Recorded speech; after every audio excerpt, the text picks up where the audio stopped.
It's a great pleasure to have today with us Professor Massimo Morelli. This is not the last, but we had one more seminar of this series about metamorphosis of democracy and about populism and totalitarianism. And today we have the seminar with Professor Massimo Morelli, and on the May 24 we have our last seminar. So let me now spend a couple of words to introduce Massimo. It's a great pleasure, and it's also a personal pleasure given our friendship. Massimo has a PhD from Harvard University in '96, and then later he has worked in a different institution, and before actually currently is in Bocconi. Just before Bocconi has been professor at Columbia University in New York, and then he moved back to Italy and in Bocconi in a few years ago. Now he's a professor of political science and economics at Bocconi University.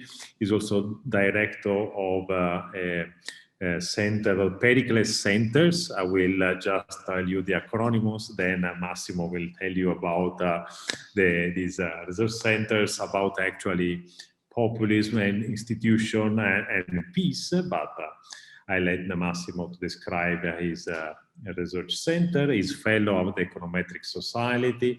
He's fellow of the Society for Advancement of Economic Theory. Actually, he's member of the Council of the European Economic Association. And also he has published papers in all the top journals in economics and political science. Really, if you look at his website, you will be impressed by his productivity.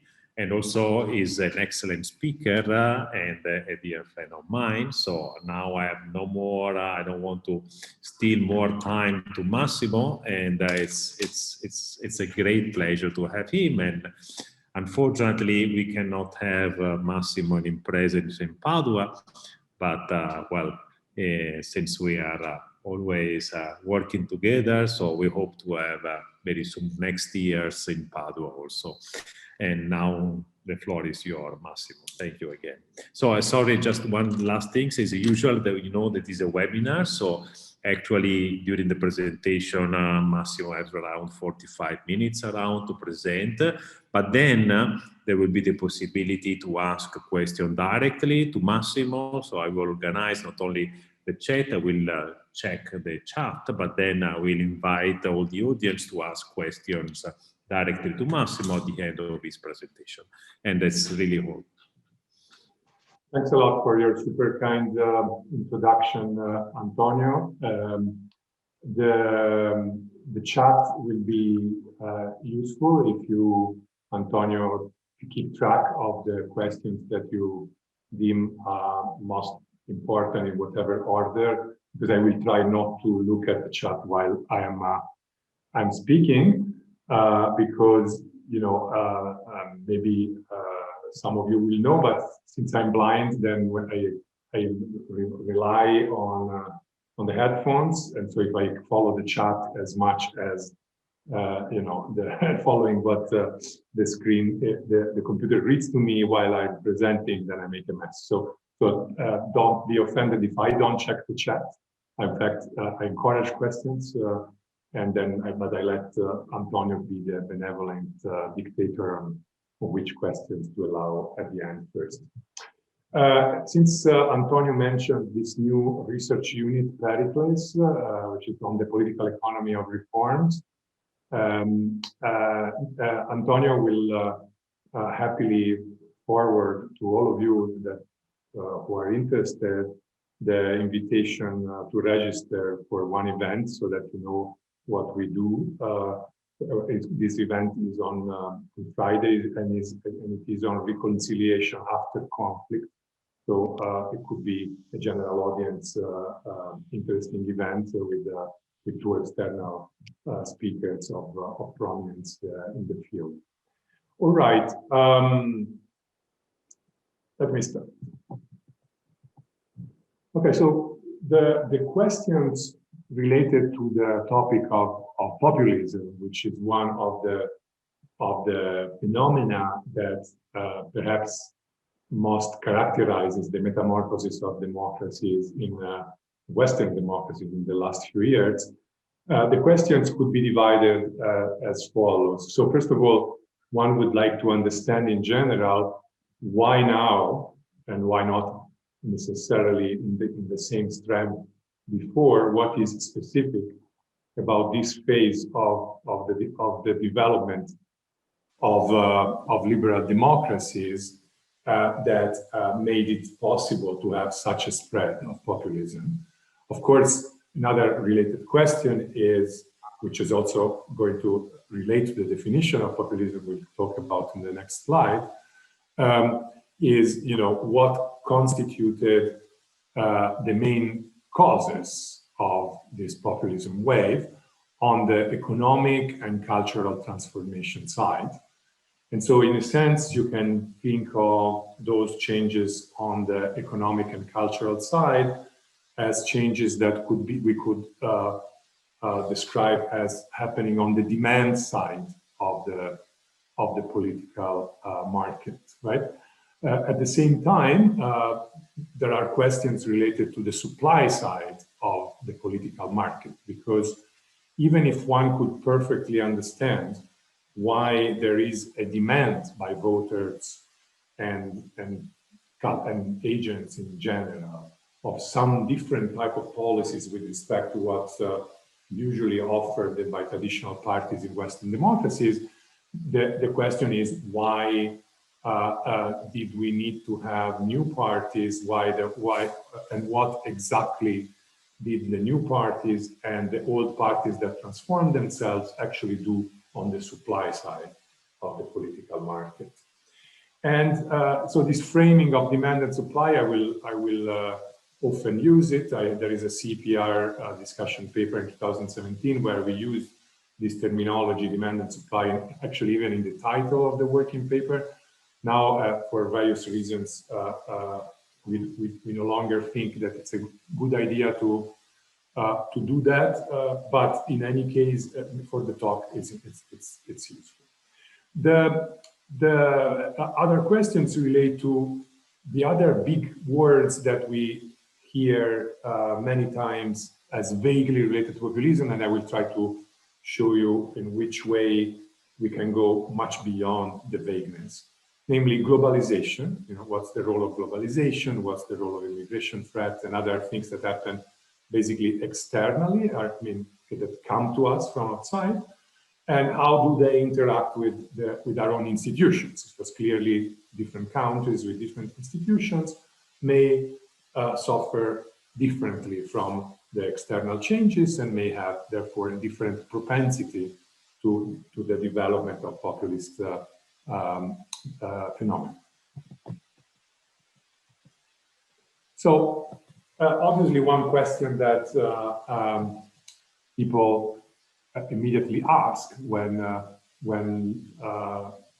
hearing things about populism is, okay, so what's your definition of populism? Because there are many definitions of populism. In political science, the prevalent definitions of populism involve anti-elite rhetoric, the people, the fact that it relates the definition of populism to the main characteristic of the demand of this change, right? So there is a demand of change in the political market where people demand to have political representatives that are closer to them, that are closer to the people, that are better representing the needs of the people. And the juxtaposition is typically called the elite. It could be interest groups, it could be the casta in Italy, it could be, it has many incarnations, but it's more or less summarized by the anti-elite rhetoric. But the definition that I like the most on the Encyclopedia Britannica that I give you in this slide is the one that also looks at the typical characteristics of the policies that we see on the populist supply, namely offer of protection, because one way in which you can summarize the changes of the demand on the demand side is that there is a greater need of protection that seems to happen among people. The protection from external threats, protection from Chinese competition, protection from immigrants, protection from the risk of losing the job from automation changes and technological changes. So all those protection needs, if a party decides to take them at face value, will offer some kind of simplistic protection.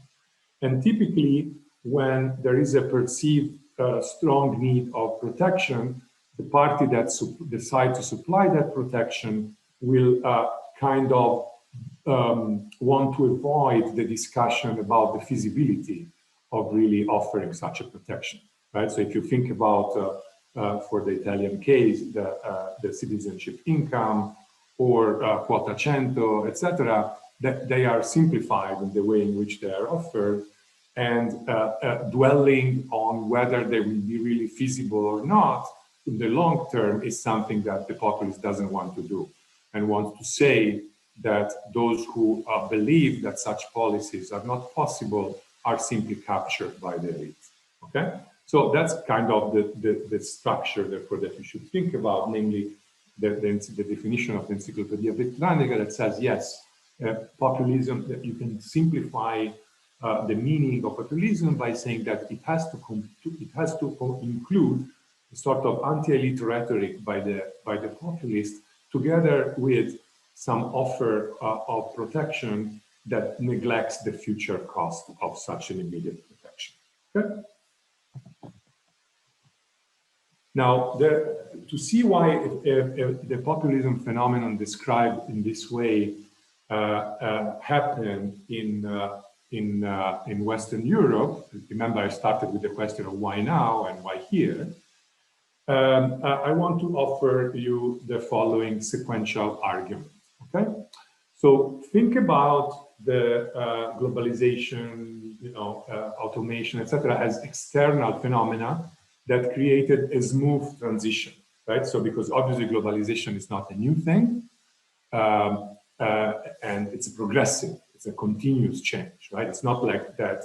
Maybe there is, some international trade economists and political economists use the joining of China to in the WTO in 2000, I believe, or 2001, as one discontinuous jump in the rate of globalization in order to do some diff analysis and whatever. But obviously that's not maybe that's the biggest of the discontinuous jumps, but it's not like before 2000 there was no globalization, right? Globalization has been an increasing process, and in a sense it's useful to therefore think of the consequences of globalization also as being smoother, and these are external changes. Whereas the consequences of, for example, the financial crisis in 2008 are more abrupt, right? Because it's not that the financial crisis is not a continuous process. It happens at a certain point and breaks some joints, right? So we'll try to distinguish about. It's important to distinguish what was caused by globalization's changes and what was caused by instead financial crisis. Okay. 1 second.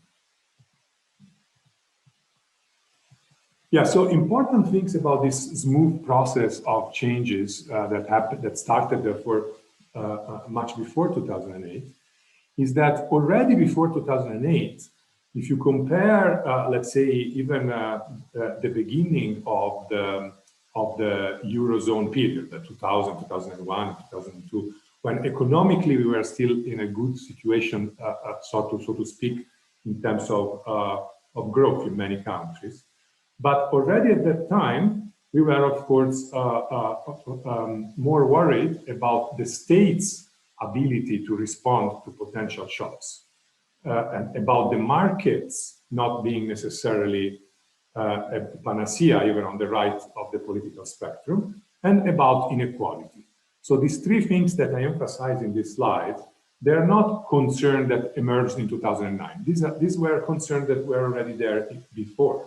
but not in the 70s, right? So when you think about other big crises in Europe in post-World War II period, one crisis that often people start asking about is the crisis in the 70s, right? When in some countries it was mostly about inflation, in some countries it was mostly about employment, but there were, you know, various types of consequences of the 70s OPEC oil prices, and so that it was at the macro level, the 70s had a bunch of crises, and the question is, why wasn't there any significant jump in populism at that time?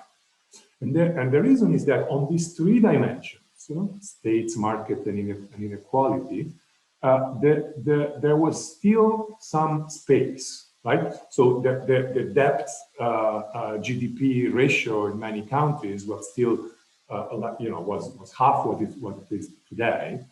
And so clearly there was still an opportunity to keep expanding, or at least keep protecting the losers from the continuous process of globalization with some kind of redistribution from the gains of the winners.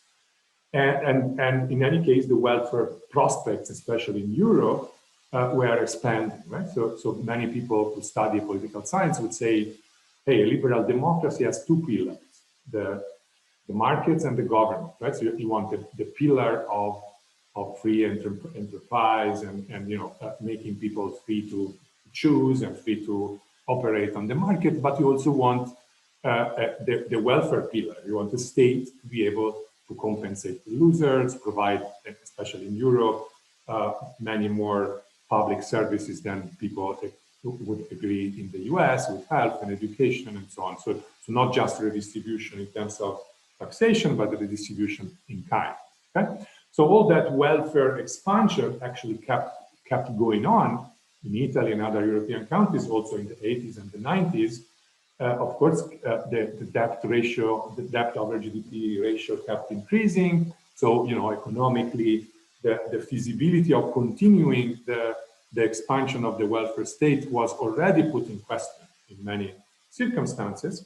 And then when we got to the 90s and people thought, and some people thought that the European Monetary Union and the Euro and so on would be a sort of panacea, there were already hints by Danny Roderick and others that were saying, well, you know, the process of globalization may at some point go a little bit too far, especially in conjunction with what is happening on the welfare state and what is happening in many countries, because if globalization keeps increasing, we keep remaining open, the competition will keep wages down.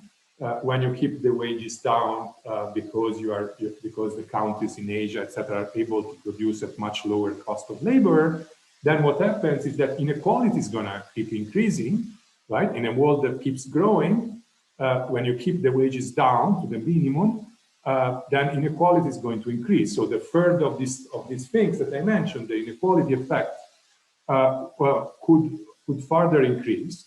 And when you have more and more inequality between winners and losers, and at the same time, the states have less ability to respond, right? With higher debt ratios, debt GDP ratios, it's difficult to imagine how Italy could do a strong protection by, you know, before this big expansion now of the Next Generation EU. How can you rely on fiscal policy to help the growing set of poor by yourself as an individual country? It's as you said, so that then the perception was that more and more inequality and less ability by the states to respond would also make the individuals more vulnerable to markets, because markets were in the 70s were viewed as the panacea for people on the right. But now, even on the right, it's not obvious that markets are panacea, because open markets also mean exposure to globalization, exposure to people wanting to move and change jobs and move to different countries, exposure to inventions that invent robots that will substitute you, right? So even the openness to markets became in question. And then the financial crisis arrived in 2008. In this scenario, with already a deteriorated trust in the ability of institutions to respond.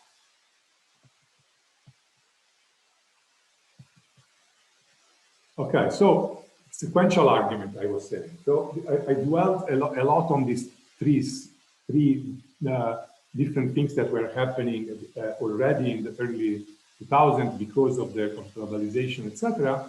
Now the next step in the sequential argument is that what changed the most on the demand side due to that continuous process was, as I said, a reduced trust in institutions, a reduced trust in parties to handle things. And remember that within the Eurozone, this reduced trust was actually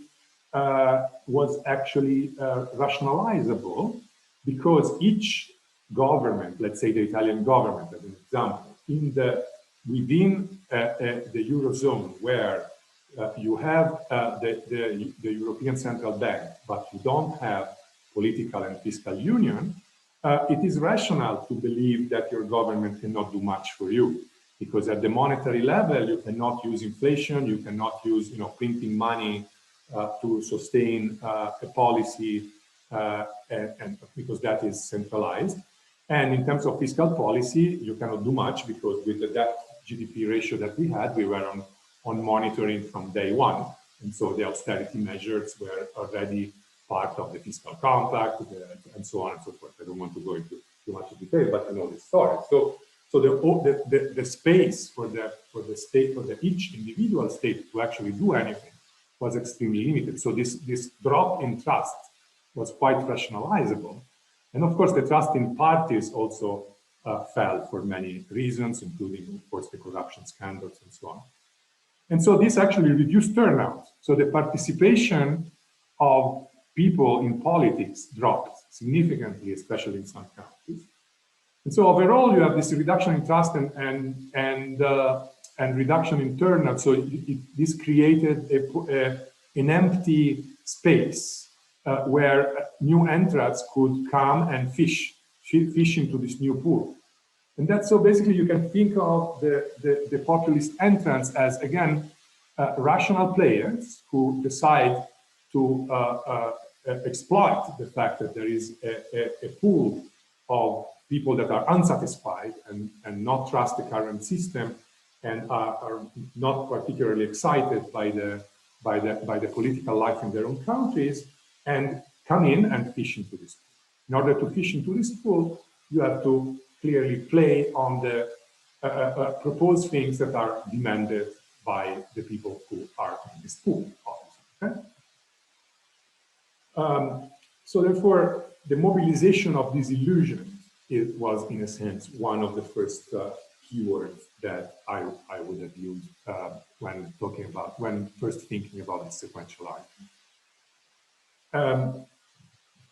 And the final bullet point here is that, as I said, the entrants then would not only decide as a political strategy to supply the demanded protection, but also combine it with the anti-elite rhetoric and with a warning not to trust the experts of the past. Okay?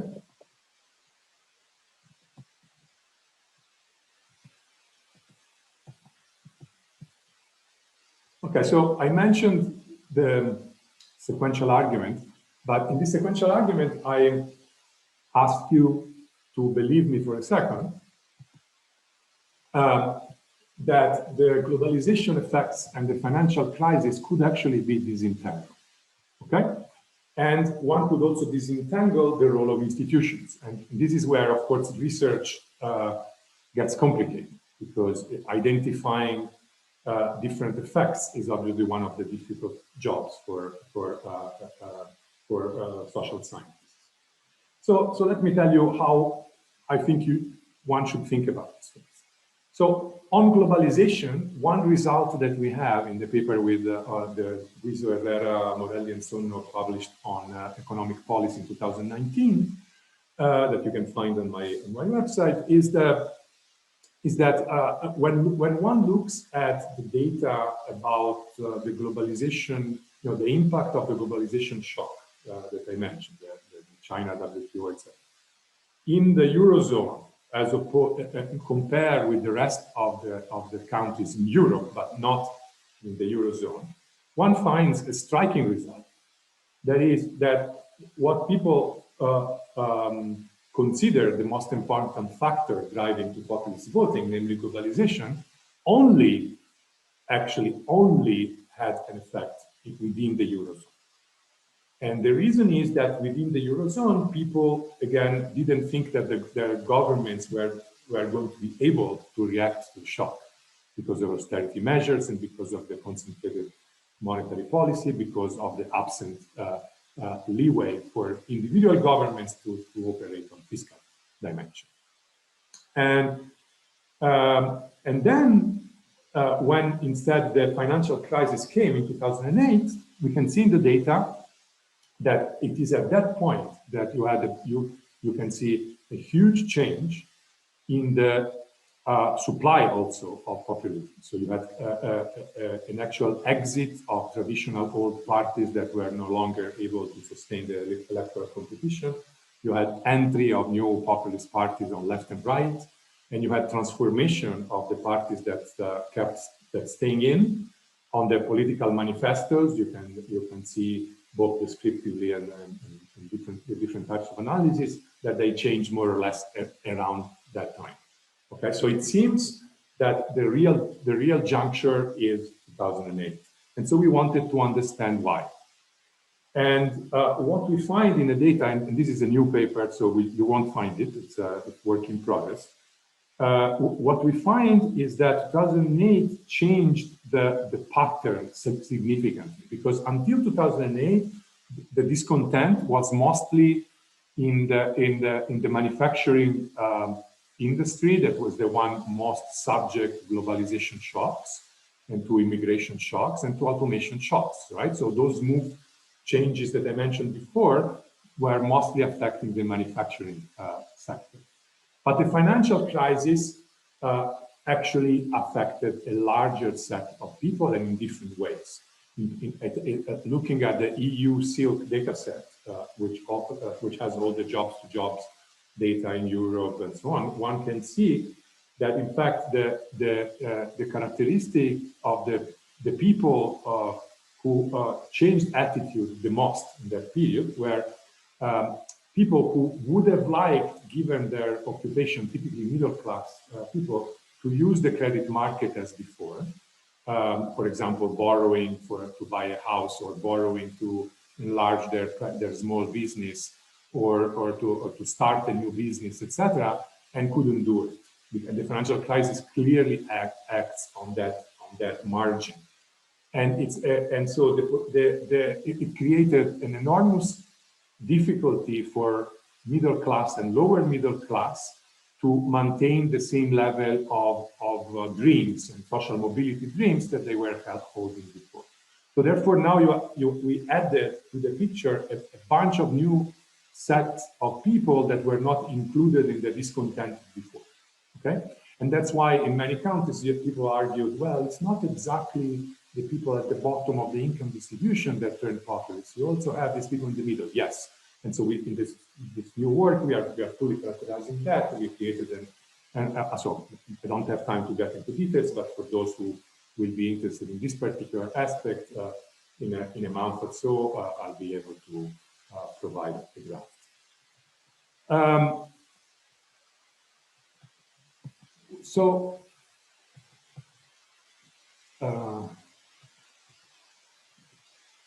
Yes. So this change that happened in 2008, what we do is, we look at the elections before and after. So the last election in each country before 2008, compare it with the first election in each country, each European country after 2008. And you can see that it's a common thing that the biggest populist voting change happened in countries that already had populist parties available before 2008. And so in some sense, in those cases, you see that the switch therefore has been mostly on the on the switch. So the effect has been a switch, not the voters didn't need to go through the phase of not voting.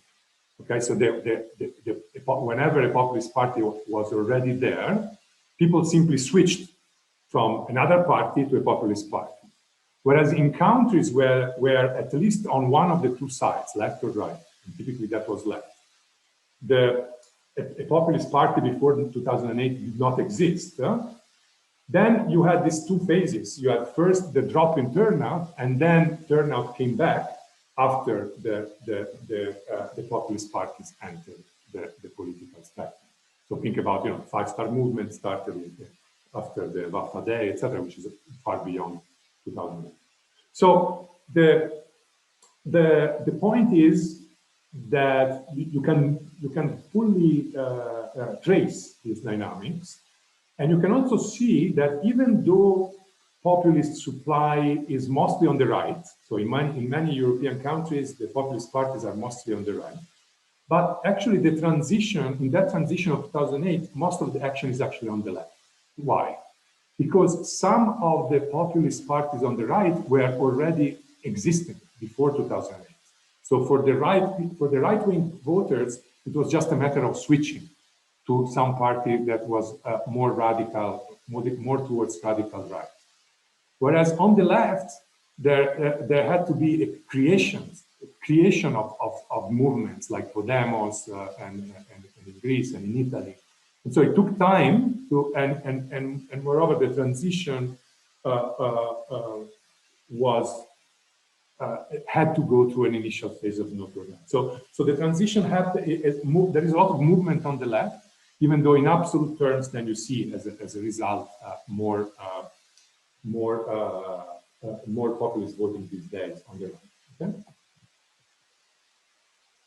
So to summarize, in terms of results on the effects of economic insecurity caused mostly by the financial crisis, and of course on the existing baseline of the previous threats of globalization, had been, as I said, mostly in terms of reduction of turnout in the countries and on the sides, left or right, where there wasn't a populist party to begin with, and then a switch to populist parties after the birth of a populist party in the country. You also find in our results some potentially interesting heterogeneities for some students who, for example, want to study these issues at the socioeconomic heterogeneity level. You find that, for example, women tended to be more likely than men to drop from political participation at the early phases of this drop in trust in institutions, but on the other hand were less than men attracted by populist parties once populist parties came into action. And you have other types of heterogeneities that I mentioned here. And in the working paper, we mentioned how cultural changes actually, in some cases, clearly followed the economic crisis. But some other cultural changes, of course, were happening in parallel. Okay? So here is the summary for a case study that you can pick. So there are many case studies that I could build like this. So by case study, I mean, I can take a specific country out of the data set, out of the 27 countries, etc. And I can say, well, how can I time the sort of economic crisis, distrust, turnout, and populist entry? Right? So Italian case study gives you here a pretty clear picture. Right, so you have first the green decline of industrial production that was perhaps already, if you wish, caused by the globalization changes, and then and then on top of that one could put in a sort of additional dent for the financial crisis, and then one can trace how, according to various measures of trust and participation, the red and purple lines are started decrease. And this decreasing curves, the green, red, and purple, you can see how they just happened before the increasing blue curve of populist supply. In this case, looking at five-star movement. Even if I replicate this type of picture by not only using five-star movement, but also using the other parties that in every given year they're considered populist by the political science literature, the picture is the same. Because, for example, even though Fratelli d'Italia is now considered by most political scientists a populist party, there is also agreement that before 2008, when it was still Alleanza Nazionale, that would not fall into the categories of populist parties. Okay, so therefore, within some transformations of allegedly the same party organization, the transformation from Alleanza Nazionale to Fratelli d'Italia, one could simplify as saying this has been a transformation due to the perceived need of becoming more populist. Okay, so if you replicate that, you get a similar picture. You can get a similar picture for Greece, for different parties, and you can get also a similar picture for France, even though the picture for France would have to be discussed at length, because again, in the case of the Front National, they didn't even change the name, but they changed their outlook, and so one would have to accept that something in Front National happened that is, in a sense, along the lines of what happened in transformation of Lega Nord or Alleanza Nazionale. Okay, but we won't have time to get into that.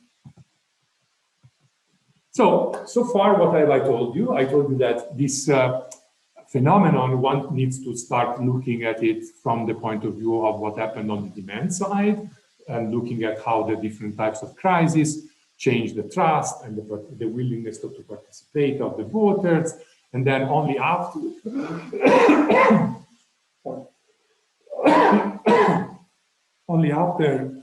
those changes on the demand side, the supply side changes. Okay?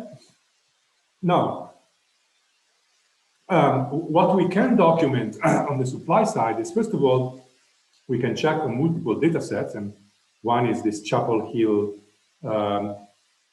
survey that we use, the CHESS data set, that shows indeed that anti-elite rhetoric and short-term protection policies are correlated in the manifestos of populist parties. So this kind of shows that those two dimensions of the definition of Encyclopedia Britannica are there. And then one can check a bunch of things, like, is it true that when parties entered in the political race, they entered with different manifestos along the lines of the definition in the Encyclopedia Britannica? The answer is yes. Is it true that they entered on the side, orientation means left or right, right? On the side where indeed there was more abstention before they entered, and the answer is yes. So you can see that this type of decisions, also in terms of timing about when to enter and with which type of policies, were pretty much pandering to the demand. So they're pretty much rationalizable given the change. Moreover, and this is where my joint work with Antonio Nicolò and Paolo Roberti comes in, one can now theoretically rationalize how the different features of the supply of populism come together, and they are rationalizable in the same framework, right? So because you can see people that would say that would agree with some of these dimensions, but these dimensions are all present in a populist supply, right? They have commitment to simple protection, like quota 100 or citizenship income, etc. Trying to defend such commitments against all possible changes in the states of the world, changes in economic conditions, and whatever. You find willingness to discredit the media, to discredit the expert bureaucrats, to discredit those who claim to be able to better interpret the future. And all this discrediting is part of the anti-elite rhetoric, is part of the making, of course, more and more people unwilling to listen to the old elite of the old parties, right? So these things are now, fortunately, with the work I'm doing with Antonio, we have a better picture about how these things can all emerge at the same time. And moreover, in the other recent paper that I have with that you also can find on my website with Gloria Gennaro and Gianpaolo Lecce, we went to test some of these connections that I mentioned, namely the connection between anti-elite rhetoric, so the way people speak when they decide to be populists, and they're responding to those specific economic conditions and political conditions that we have been talking about. We went to check that on American US elections. So we have the elections of 2016, 2019, 2020, and we can trace these dynamics and show indeed how strategic is the decision of politicians to become more populists exactly in the pockets of even the American electorate where it clearly was going to pay off more. Okay. Okay. So this is just to tell you that the supply is as interesting to study as the demand in terms of the dynamics. Now, so far, therefore, my picture has been all about causes, and I probably am almost out of time, so I'll try to speed up a little bit. Because now research has done a lot, as you have seen, on various types of causes, economic causes, cultural causes, and now, I mean, mostly our research on the tracing of the supply dynamics. But the consequences are at a pretty early stage of analysis, because in the literature, what you could find is mostly macro level evidence of bad consequences of populism. You have a famous macro example is Dornbush and Edwards' work on the macro consequences of populist governments in Latin America. And so on that dimension, there is a lot. That's mostly hyperinflation and so on. And there is some recent work by Funky, someone else, and Christoph Prebisch, so German, who did some study also on other historical cases of 20, 30 years macro consequences from populist governments. Whereas what we did is we went to check whether there are some more short-term and micro institutional consequences of populism. In particular, given that a populist politician as a strategy wants to describe him or herself as the champion of protection, someone who would protect his people against all possible obstacles and against all possible claims of invisibility of what they plan to promise, then they don't want expert bureaucrats to block decisions by the politicians. They don't want checks and balances. They want to, therefore, dismantle the possibility of a strong bureaucracy in particular to block what the populist has promised. Think about in Italy how much negative campaign has been done against Tito Boeri when he was director of INPS, because of course he would represent the sort of expert blocking of potentially excessively generous changes in the pension systems, and how badly he has been treated for even saying things that for an economist are obvious, namely that actually open borders and having immigrants that contribute to our social security is actually contributing for 8 billion euros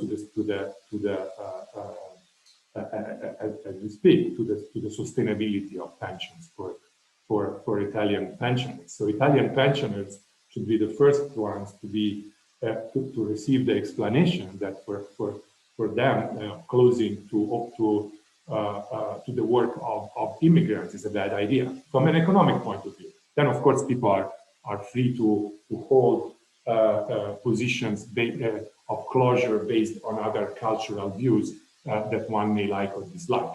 But from the economic point of view, there is no doubt that in a country with little birth rates, etc., actually immigrant workers contribute positively by significant amount to the sustainability of part of our welfare system. But anyway, this is just to say that this type of logic is not is something that gets countered with lots of energy when a populist is in office. And in the US and in Italy, we see very similar things. In the US, we are studying right now the consequences that Trump changes in the bureaucracy had, and hopefully will be dismantled pretty quickly by the Biden administration. In Italy, what was possible to do in the work with Bellodi and Vannoni, and we have a draft on my website, was to check with the regression discontinuity design how much damage in a city where a populist won by a fluke compared to a similar city where a populist lost by a fluke. Well, we can compare at the margin what the consequence has been for the functioning of the bureaucracy, for the functioning of that for local government, etc., etc. What we find is huge consequences, huge negative consequences of the populist mayor on turnover of bureaucrats, on the reduction of the quality of bureaucrats, because basically there is a replacement of expert bureaucrats with loyal bureaucrats. And there is also an increase in production of very badly written new pieces of local legislation. So all these things create a pretty gloomy picture even in the short run. And of course, some of the changes in the bureaucratic structure of policymaking are not immediately reversible. They are reversible with time. Okay? So there are consequences, but these are, in a sense, only the visible, measurable tip of the iceberg. Now I want to move to a little bit of a broader picture that maybe it will be difficult to identify, but will be interesting for those of you also who are not economists. Okay, so first in this slide, I am repeating to you that also on the supply side, one can distinguish the effect of globalization from the effect of financial crisis, in the sense that already in the phase in which you had already a strong globalization problem, but not yet the financial crisis, we could trace on the manifesto and so on some slight changes in the political rhetoric. But again, even on the supply side, and looking at the manifesto data projects, you see the big changes happening after 2008. But here is the bullet point where I want you to think about for a second. But perhaps secular stagnation, right? That bullet point, talk about secular stagnation. I have discussed this thing with Antonio already, and some of us may disagree on this. But there is this phenomenon called secular stagnation that some economists talk about. That depending on the definition of secular stagnation, one may agree or not agree about. But for some countries, it's evident, right? So you can think about Japan, that after a huge amount of growth for a few decades, then there they all agree that they have like almost 30 years of stagnation. And you have Italy, which, before the financial crisis, we were already in stagnation. Namely, growth was pretty much almost always below the rate of increase of the debt anyway. So it still counts for the welfare system, definitely as stagnation. So in many countries, according to definitions, you have a phase in which, overall in the world, the big growth countries are not in the Western part of democracy. In Western democracy, there is clearly been a sort of concavity, that growth slowed down, in some cases actual stagnation in some cases is slowed down. But inequality kept going up, mostly because of the globalization changes we mentioned before, low wages, etc. Plus, of course, with the financial crisis, as I said, the middle class had another jump down in the perception of social mobility. So this thing may have had a consequence that is deeper than the consequence itself of populism, because populism is only one of the institutional and political responses to these bigger changes. And the consequences of, therefore, maybe it's not correct to talk about consequences of populism. We should think about what are the consequences of all the causes of populism.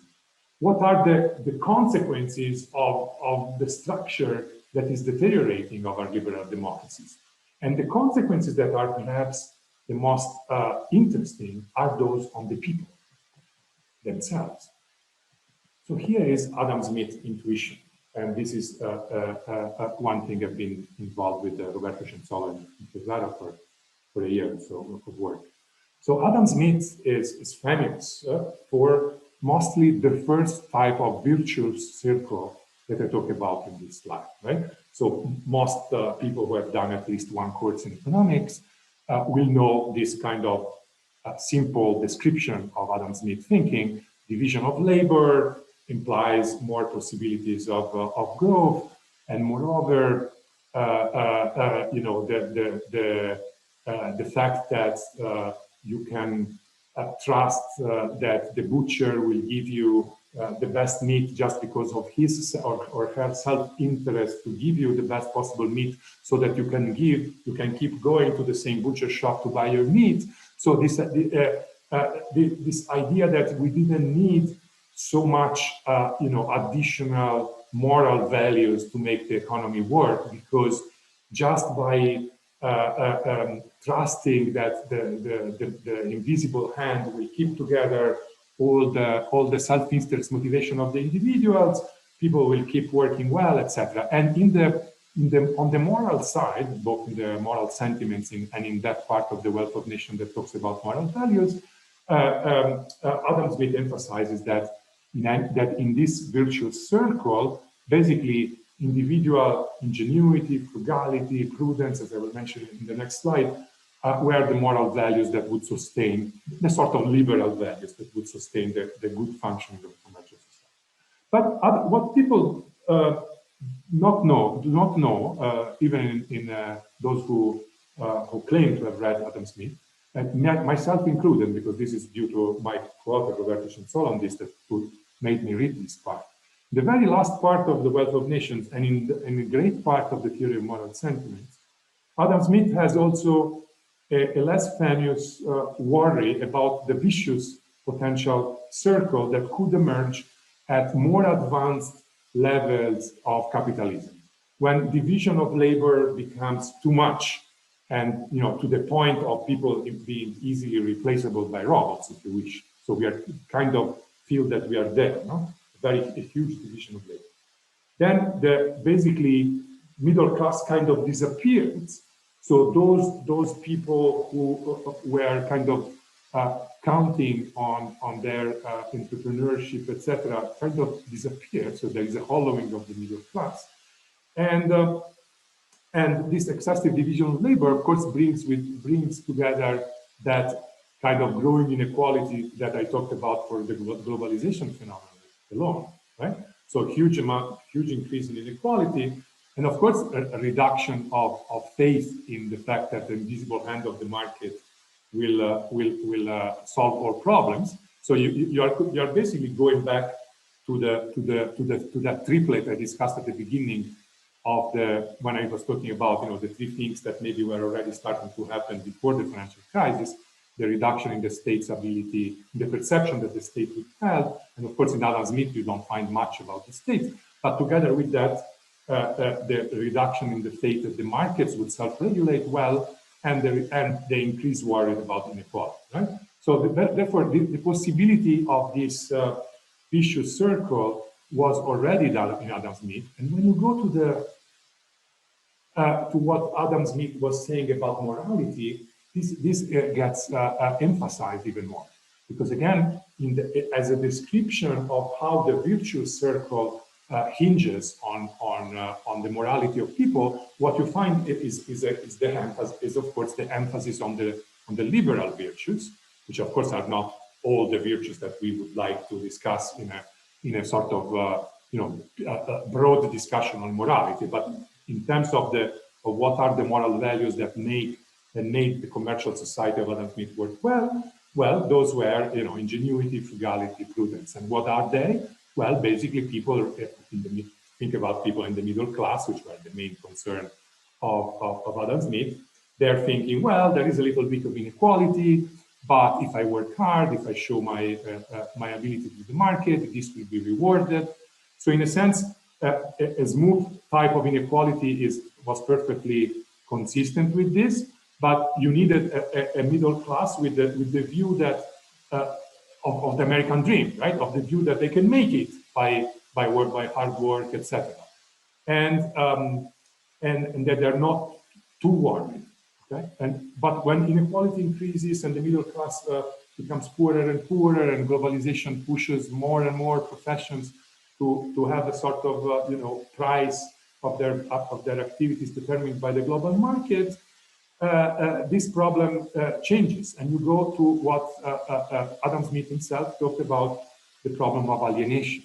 So you can have the vicious circle now sustained by the fact that the middle class now feels that it is impossible to reach instead of an admiration for the rich, an admiration for the elite, you have a hate for the elite.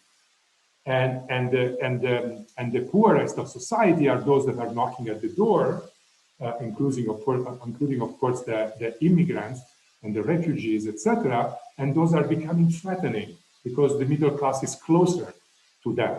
And so you have a potential development of hate for the rich and hate for the poor. Okay, and this thing is what is actually happening. Okay, and so in a sense, Adam Smith was a precursor of the fact that the capitalism and in a sense liberal democracies are very much based on the values of Adam Smith, would potentially encounter this vicious circle. So again, more properly, we can talk, of course, in specific papers about the consequences of specific changes that happen when a populist wins office. But we should also talk in future research more extensively and more openly, again, reopen this discussion that was open at various times in history about the consequences of the causes. Right? We need to talk about the consequences of how capitalism works. Okay. Okay. Notice what the bullet point says here, that there is also an additional feedback effect from alienation. From the moral particularism to alienation. So this is not in Smith. This is something that is more related to what Antonio and I are doing. Namely, on top of the deterioration of the individual moral values in terms of the liberal values that Adam Smith talked about, one can also say that in these phases of secular stagnation, inequality, and mostly the excess inequality, people start not only hating the rich and hating the poor, but people start dedicating their level of altruism that they maintain, of course, their level of social preferences that they maintain, and their level of trust that they perhaps maintain, or at least the level of trust that remains after the discouragement of trust in institutions, etc.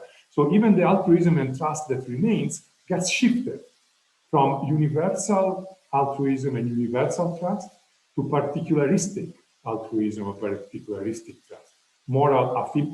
Amoral familism in Banfield, for example, would have been a similar example. Like even anthropologists have studied this fact, that in periods where you feel alienated from the general market functioning of the economy, people tend to be more altruistic towards their family and towards their immediate community, but much less altruistic to people far from themselves, much less trusting people that are away, that are distant from themselves. And this reduction of moral universalism and increase in moral particularism is connected with, of course, with the increased radicalization on the right, and it's connected therefore with the loss of with the reduction in debates on what is the common good, and all this collapse of other moral values beyond the individual liberal moral values is perhaps itself going to create further alienation. Okay, so this is not only the beginning of what this intellectual process could lead to, and for now I just want to conclude with this slide by telling you what journey have we been through in this hour. So, as I said, the journey that I now represented here is that, first of all, I just wanted to give you a sequential picture of what happens, depicting, and here I summarize in the first 2 bullet points the sequence of events in terms of demand and supply, and you can see in this slightly different way in which I wrote here these concluding points, that in fact some of the changes that were already caused by globalization, that is the reduction in the possibility of social mobility, are things that therefore are connected with the final discussion on the anticipations by Adam Smith. Whereas if one focuses more on populism itself and not on the big transformation of capitalism, then one should say that it's indeed the financial crisis that offered us the most to this discussion. Okay, sorry for probably having gone slightly over time. I'm done and open for questions. Thank you. Thank you very much, Massimo. And now, without further delay, I would like just to ask anyone in the audience if you'd like to make some questions. So there are already a couple. So, and anyone actually first. Actually, the first question is from Guadalupe, that you know actually. So I have not to introduce you. Please, Guadalupe, go on. You should be able to ask directly. Thank you. Thank you, Antonio. Thank you very much, Massimo, for this great presentation. It was wonderful as usual. So I may have a question now related actually to the, let's say, the behavior of the populist parties that they are adopting now with this, regarding to this current health crisis that we are living right now. Because like the evidence seems to be that the supply of populism arise after a negative state of the war, as you have mentioned during your presentation. We have the example of the financial crisis in 2008, and indeed this seems to be somehow a generalized fact that around the war. Like after a negative state of the war, then we have this arisement of populism. But however, this COVID situation that we have right now, which is indeed, there is no doubt that there is a negative state of the war, but it seems that now the behavior of populist parties is a bit different, because it seems that they are not being so active as in previous cases.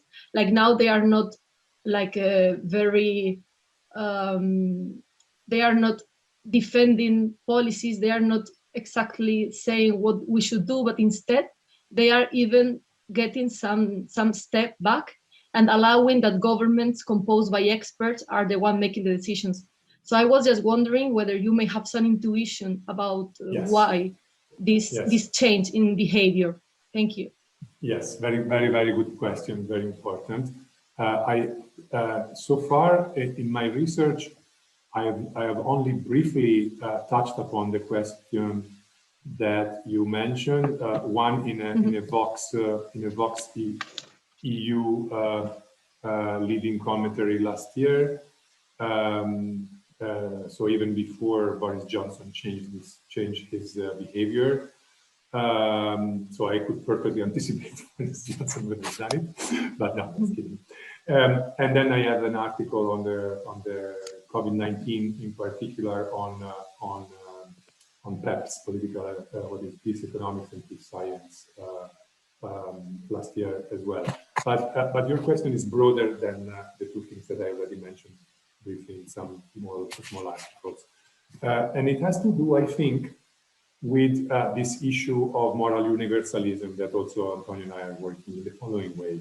So a financial crisis is perceived by all those that are hit by it as a personal economic threat against which you need protection.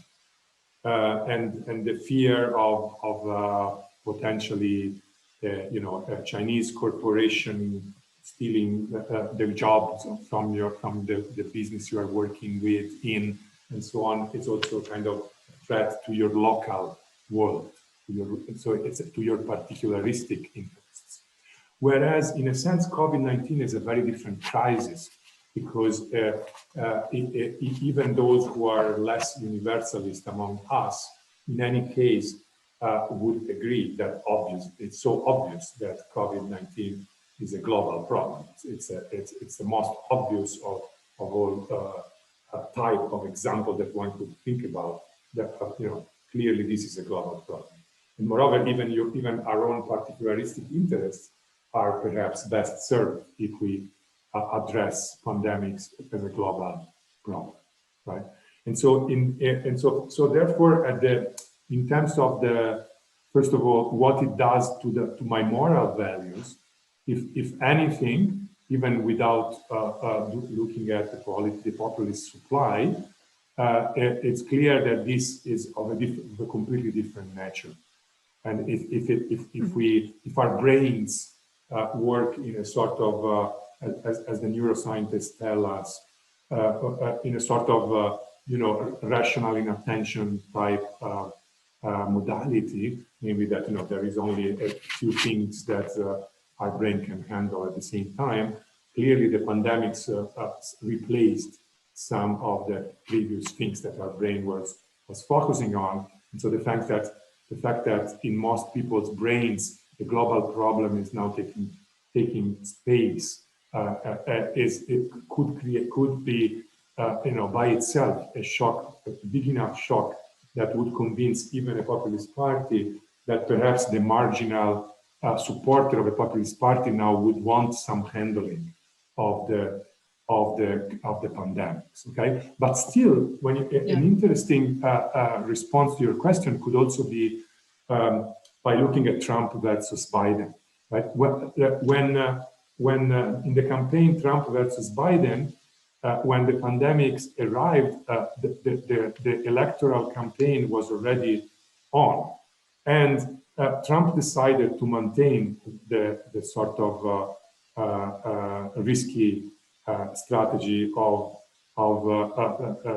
sort of pushing for economic protection rather than health protection for a long time. And of course, therefore, on that issue, they never converged, as on many other dimensions. But that because once a populist is running a campaign, has to maintain its own electorate, and so he decided to try to stick to the old strategy. But for Boris Johnson, this was not the same. Because in fact he was not facing an imminent election, and so he had time to switch, and he was smart enough to switch. Of course, he switched in a sort of populist way, because he went all the way to the opposite extreme to in fact make a lot of quick decisions, even without listening to the experts, but going in the direction of health protection, and he won the bet. So in the sense that his choices happen to be the smart ones. And so right now, there is not a united front of populists around the world. You have the Bolsonaros and the Modis, if you wish, if you expand the notion of populism, that never really until last few days for Modi showed any movement in the direction that you mentioned towards expertise or towards changing their policy. Whereas Boris Johnson, of course, was in a different moment of the political of his political life, and he had an opening to do it, and he did it successfully. But he did it also because, remember that Brexit was considered one of the choices, of a populist choices, that in principle, most people believe that in pure economic terms would have shown that they're costly, would have shown that they entail economic costs. But he realized that he also had an opportunity now, because by switching to a different type of protection on the pandemics, now all of a sudden, the majority of people in the UK went back to believing that Brexit was a good idea, because he avoided the sluggish response that we had in the European Union. So you can analyze these differences in many different ways, with case studies or with comparisons, so on and so on. But I do believe, as you said, that now it's not a great time for populists anymore. The pandemics has actually killed the momentum of populist parties in many countries, because now it became much less palatable for the marginal voter to go for a simple policy on the economic side that already was difficult to defend in terms of economic sustainability. And now that on top of the difficult sustainability on the economic dimension, you also need to confront it with the cost that you are obviously going to bear by ignoring the health concerns and so on. So the cost of not having expert leadership and bureaucrats, etc., to handle this multidimensional crisis are much more obvious, and therefore it's more difficult at the margin to win with the simplistic method.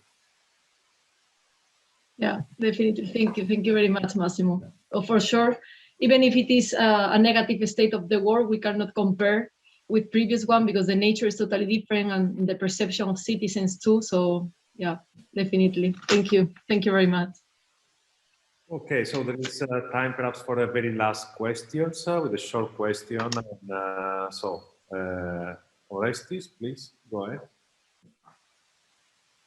Hello, thanks a lot, Massimo, for this great talk. It's the first time I see you in a non-technical talk, and I very much enjoyed it as well.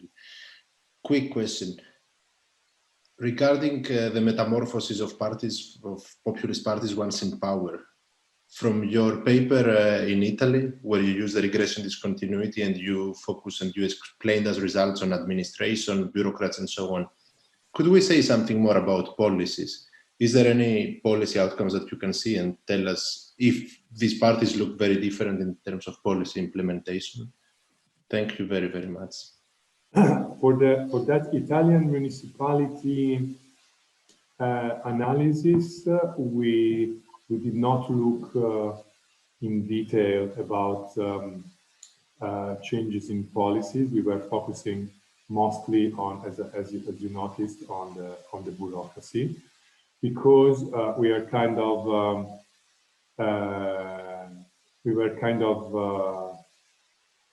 in this research agenda inspired by the other paper with Greg Sasso on the theory of transition from expert to loyalist in bureaucracy, on that delegation model of policy making, right? So the populist, in a sense, was viewed as basically changing the agents in the bureaucrats are like the agents of the politicians that then will do policy making.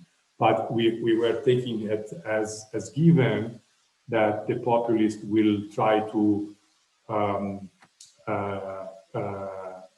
obtain these loyal bureaucrats exactly because they want to implement those policies that they promised in the campaign, whatever they were, as opposed to the policies that maybe turned out to be optimal ex post to an expert. Okay, and so so that's the reason why we didn't get into the details about what exactly they did, because maybe in different municipalities, the pandering to the demand of the people was different. I can imagine a city in the south and a city in the north having, different, the pivotal voters in the transition could be different, and while Partita IVA in the north could be an important thing to talk about, in the south maybe it's still more about public, expensive provision of some services for which there were no money. But we didn't do it. But you're right; it could be interesting to also do that. Okay, so let me just last question by Dario, please, Dario, and then Okay. I thank you so much for the presentation. It was really a pleasure for me. And well, in recent years, a wide literature between economics and political science has been trying to catch the impact of refugees, for example, on political behaviors, in terms of, for example, the switch in the electoral preferences. And a model whose focus, as yours, is the supply of populist contents by parties, I think should probably integrate this issue.